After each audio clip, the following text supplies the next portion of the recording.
사실 우리가 기념한다는 것은 해마다 기념한다. 예를 들면 그러면은 결국은 뭡니까?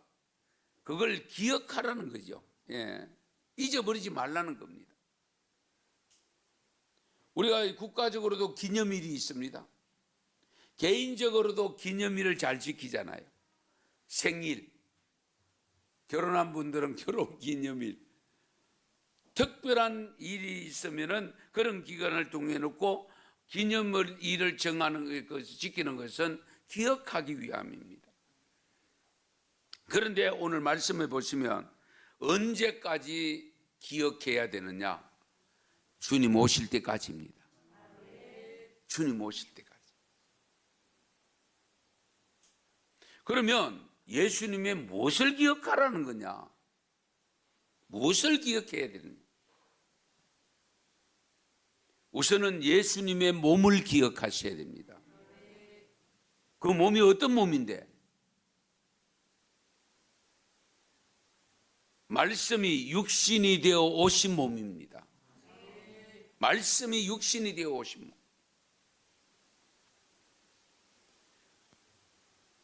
그렇게 오신 몸이 어디에 오셨느냐? 베들레헴 마구간에 누여졌던 몸입니다. 마구간에 누여있습니다. 그리고 죄 없는 모습으로 태어난 예수님의 몸을 기억해야 됩니다. 죄 없는 몸으로 태어나. 우리는 누구든지 태어나면 죄인입니다. 원죄라는 것이 따라 붙습니다. 그러나 예수님은 죄 없으신 모습으로 오신 몸입니다. 그래서 우리는 그 예수님 몸을 기억해야 되고요. 그 죄가 없으심에도 불구하고 채찍에 맞으시고 창에 찔리시고 온갖 가시관에 찢기셔서 피를 다 쏟아내시고 물 한 방울까지도 다 쏟아내셨던 그 몸, 십자가에 달린 몸, 그 몸을 기억해야 됩니다.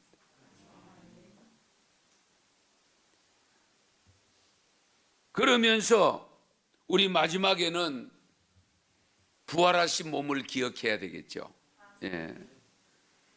베드로전서 2장 24절에 보면 친히 나무에 달려 그 몸으로 우리 죄를 담당하셨으니 이는 우리로 죄에 대하여 죽고 의에 대하여 살게 하려 하심이라. 그가 채찍에 맞음으로 너희가 나음을 입었다. 예. 바로 그 몸 기억해야 돼. 죄가 없으신 모습으로 오신 몸임에도 불구하고 거기에 호된 죄값을 치른 그 몸, 바로 그 몸에 저와 여러분이 하나된 합일되는 과정을 거쳐야 됩니다. 그럴 때에 내 죄가 십자가에 못 박히고 그럴 때에 나도 예수님처럼 부활을 하게 되는 겁니다.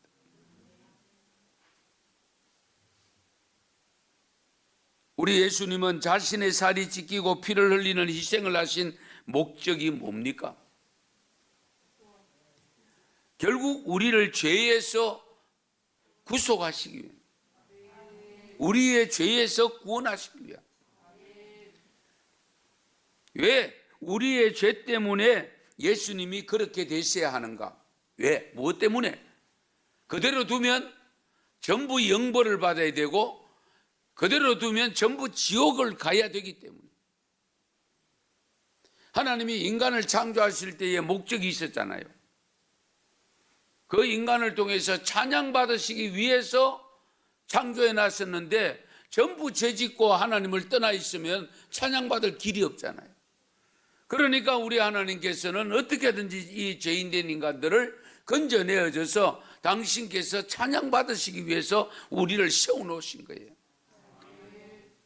찬양받으신다고 하는 거 우리가 노래로 찬양하는 것만 생각하는데 아닙니다. 주님의 이름이 높아져야 돼요. 주님의 이름이 이런 값을 할 수 있도록 하는데 우리가 쓰임받아서 그 사명을 감당해야 되거든요.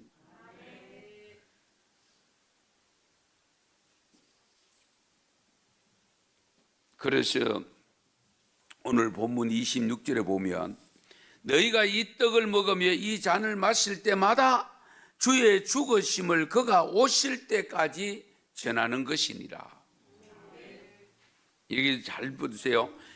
이 떡을 먹고 이 잔을 마실 때마다 주의 죽으심을 그가 오실 때까지 전한다. 그분의 죽으심을 왜 오실 때까지 전해야 될까요? 그분이 오실 때까지 구원받아야 될 사람이 있기 때문에 전해져야 되는 겁니다. 그렇잖아요. 예. 안 그러면은 내 선에서 우리가 이미 구원받았으면 죽은 몸 이제 예수님 더 이상 생각할 거 없죠. 부활하신 몸 생각하고 가면 되는데. 그러나 우리가 성찬 예식을 통해서 주님이 오실 때까지 그분의 죽으심을 계속 전해야 된다는 겁니다. 성찬의 진정한 의미는요, 생명을 살리는 것입니다. 생명을 살리는 것. 주님의 살과 피를 먹는 우리에게 무엇이 주어집니까? 영생이 주어지잖아요. 주님의 희생은 곧 우리에게 영생을 주시기 위함입니다. 이제 이 성찬을 제정해 주신 목적인 생명을 살리기 위해서 여러 가지 방법을 사용합니다. 그 중에 하나가 전도, 다른 하나는 선교입니다. 전도는 복음을 전하는 거잖아요. 복된 소식을 전하는 겁니다. 이 복음을 전하는 일에 우리가 헌신해야 됩니다. 성찬을 받을 때마다 우리가 사명을 늘 다짐해야 되는 이건 뭐냐? 전도할 대상자를 위해서 주님처럼 나도 살이 찢기고 때로는 피를 흘려야 되는 고통이 오더라도 그 생명을 살려야 되겠다, 건져내야 되겠다, 이 믿음을 가져야 돼요. 그럴 때에 성찬의 진정한 의미가 살아나는 겁니다.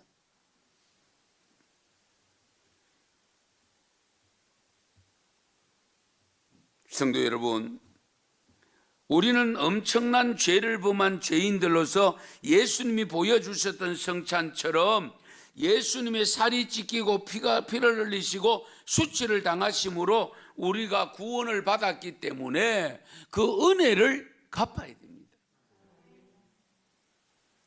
그 은혜를 갚아야 하는 것 때문에 사도 바울은 스스로 자기가 빚진 자라고 했습니다. 나는 빚진 자다. 빚은 갚아야 되잖아요. 물론 탕감을 해주는 경우도 있기는 합니다만은 빚은 갚아야 되는 겁니다.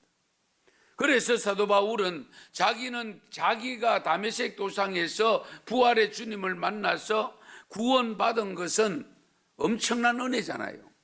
왜? 자기는 그 예수 믿는 사람들을 잡아서 감옥에 가두려고 구속영장을 발부받아 가지고 올라가던 중에 있었던 사람이니까, 그러니까 거기에서 자기가 주님을 만나서 구원을 받았으니 그 은혜가 얼마나 큽니까? 그래서 자기는 빚진 자라. 그 빚을 갚기 위해서 부지런히 전도, 선교를 했던 겁니다. 만약에 복음을 전하지 않았더라면 안 맞아도 될 매를 얼마나 많이 맞고, 복음을 전하지 않았더라면 감옥에 갇힐 이유가 없는데 감옥에 갇히고, 결국은 순교하는, 그렇게 된 것은 다른 거 아닙니다. 자기가 받은 은혜 갖기 위해서 복음 전하는 사도의 사명을 감당하기 위해서였습니다. 그래서 우리는 개인적으로는 전도를 부지런히 해야 되고요, 우리가 교회적으로 민족적으로 볼 때에는 선교를 부지런히 해야 됩니다. 우리 성도님들도 어쨌든 선교금을 부지런히 드리고 선교하자고 해서 선교사님 또 초청했습니다만은 어쨌든 하나님이 주실 기회가 분명히 있을 줄로 믿고 있습니다. 하나님이 필요한 분들을 붙여주실 겁니다. 예. 우리가 준비만 해놓으면. 왜? 이 성찬 예식을 통해서 이 복음이 전달되는 것을, 주님의 죽으심이 계속적으로 전달되기를 원하고 계시기 때문에 우리는 오늘 성찬을 받으면서 다시 한번 오늘 전도 대상자를 생각하면서 이번 부활절에는 교회가 구체적으로 전도 운동을 하지 않더라도 전도하십시다. 총동원 전도주일 이름을 안 붙이더라도, 정교인 출석주일 이름을 안 붙이더라도 정말 이번 부활절을 통해서 우리가 그동안 하지 못했던 어쨌든 전도를 해야 되겠다, 그런 마음을 가지시기 바랍니다. 너는 말씀을 전파하라. 때를 얻든지 못 얻든지 전파해라. 때를 얻든지 못 얻든지 중요한 겁니다. 우린 자꾸 때만 기다립니다. 때를 만들려고 합니다. 때를 얻든지 못 얻든지입니다. 기회 있는 대로 사람 만나면 전하라는 겁니다. 그래서 못한다, 안 된다 해도 소용없다, 그런 말씀은 앞으로는 하지 마십시다.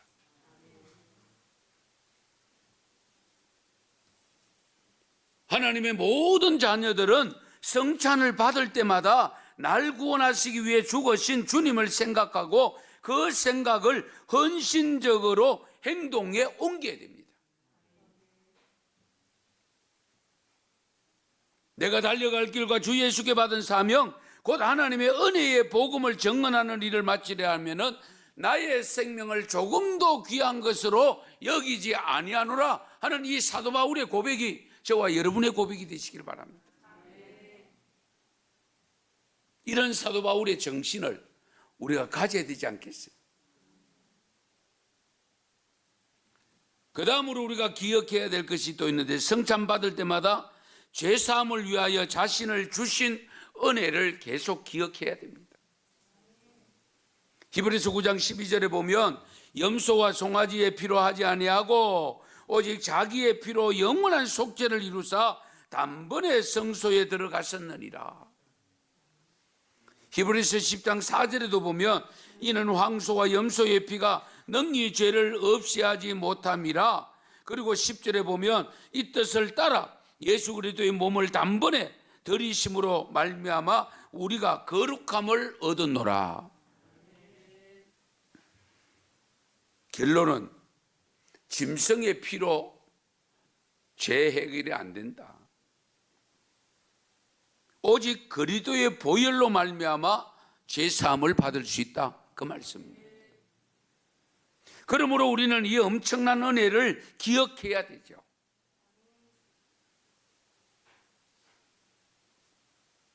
사람의 기억은 항상 한계가 있습니다. 그리고 잘 잊어버립니다. 그래서 기념하지 않으면 안 되는 거예요. 기념할 때에 우리의 죄사함을 위해 자신을 주심을 잊지 말라고 분명히 말씀합니다. 그래서 우리도 주님을 위해 자신의 모든 것을 내어드리는 헌신의 삶을 살아야 됩니다. 은혜를 기억한다는 것은 은혜를 갚을 줄 알아야 함을 기억하라는 것인데, 우리가 받은 은혜 잊지 말라 하는 것은 은혜 갚는 삶을 살아라, 그 말씀이잖아요. 그러면 우리가 무엇을 얼마나 어떻게 들어야 주님의 은혜를 갚을 수 있을까요? 여기에 바로 헌신이 필요하고 충성이 필요합니다. 성도 여러분, 우리는 죄사함 받아서 하나님의 자녀가 되는 복을 받았음을 기억해야지요. 그렇잖아요? 요한복음 13장에 보면 예수님이 만찬을 베푸는 자리에서 갑자기 일어나서 겉옷을 벗고 제자들의 발을 씻기고 수건으로 그 발을 닦이면서, 이때 시몬이 주여 주께서 내 발을 씻으시나이까? 그때 예수님이 대답하기를 내가 하는 것을 네가 지금은 알지 못하나 이후에는 알리라고 일러줍니다. 그런데 베드로가 예수님에게 다시 말합니다. 내 발을 절대로 씻기지 못하리이다. 나는 예수님이 씻어주는 발, 차마 내가 발 내밀고 주님 앞에 발 씻음 받는 건 나 못합니다. 어떻게 보면 굉장히 겸손하고 예의 바른 것 같잖아요.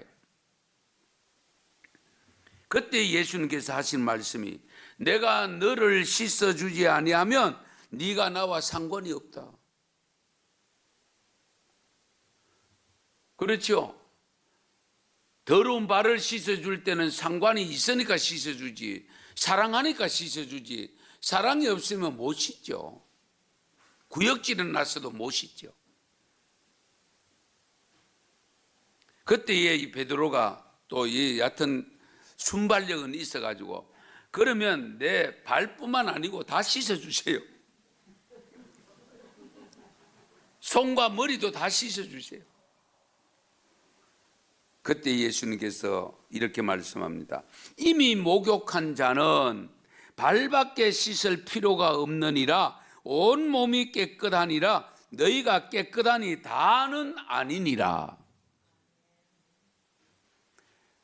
너희가 예수 그리스도를 나를 믿고 하나님을 믿었으면 이제 죄사함 받았다. 그러나 너희들은 여전히 죄를 짓고 있다. 그 죄를 씻음 받아야 된다. 그래서 오늘 새벽에 로마서 6장의 말씀을 드렸습니다마는 예수님이 십자가에 못 박힐 때 내 죄가 박힌 겁니다. 그래서 우리는 십자가를 바라볼 때마다 뭘 봐야 되냐? 내 죄가 거기에 걸려 있는 것을 볼 수 있어야 됩니다. 다른 사람의 죄 보면 안 됩니다. 예수님 달린 거 보면 안 됩니다. 예수님 왜 달렸는데요? 내 죄 때문에 달렸다니까요. 그러면 내 죄가 그 십자가에 걸린 것을 발견하고 그것을 바라볼 때마다 주님께 감사하는 마음을 가지고 그리고 주님께서 원하시는 대로 나가서 전도하는 사명을 감당해야 됩니다. 요한복음 14장 18절에 보면 내가 너희를 고아와 같이 버려두지 아니하고 너희에게로 오리라.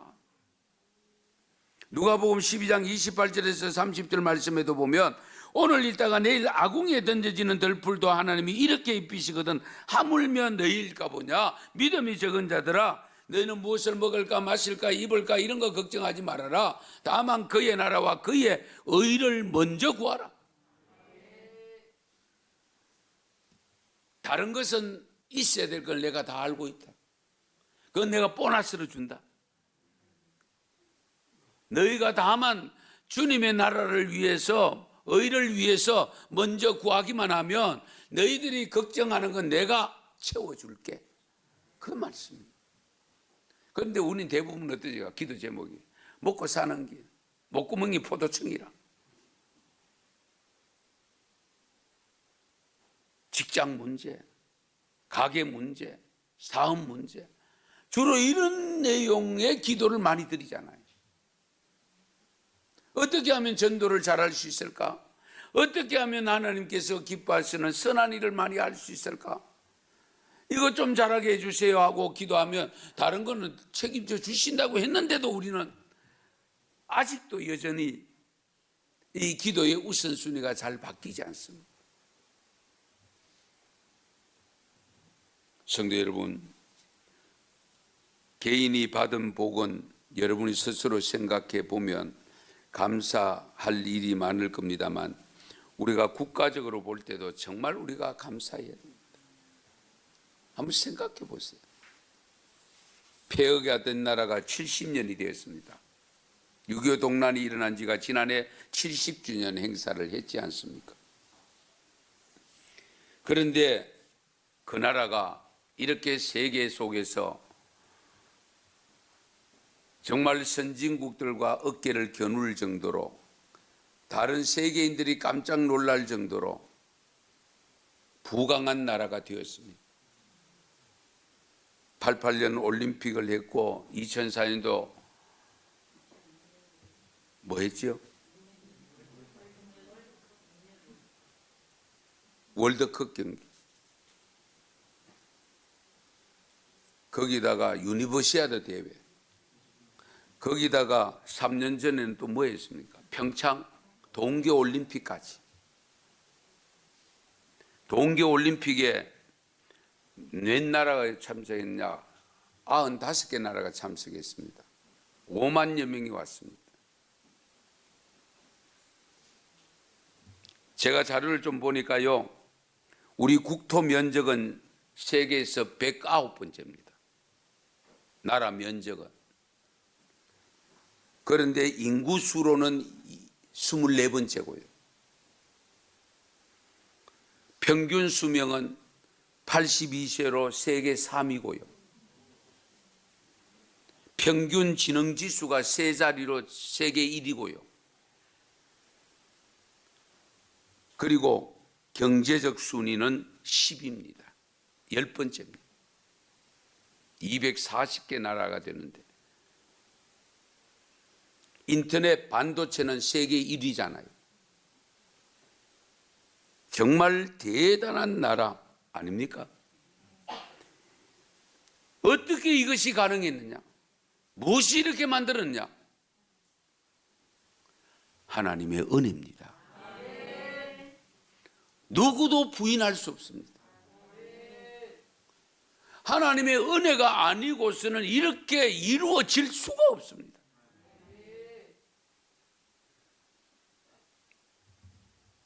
우리가 죄사함 받고 구원받은 것만 해도 감사하온데, 그렇게 이렇게까지 우리가 복된 삶을 살게 된 것이 하나님의 은혜와 복이 아니고서는 있을 수 없는 일입니다.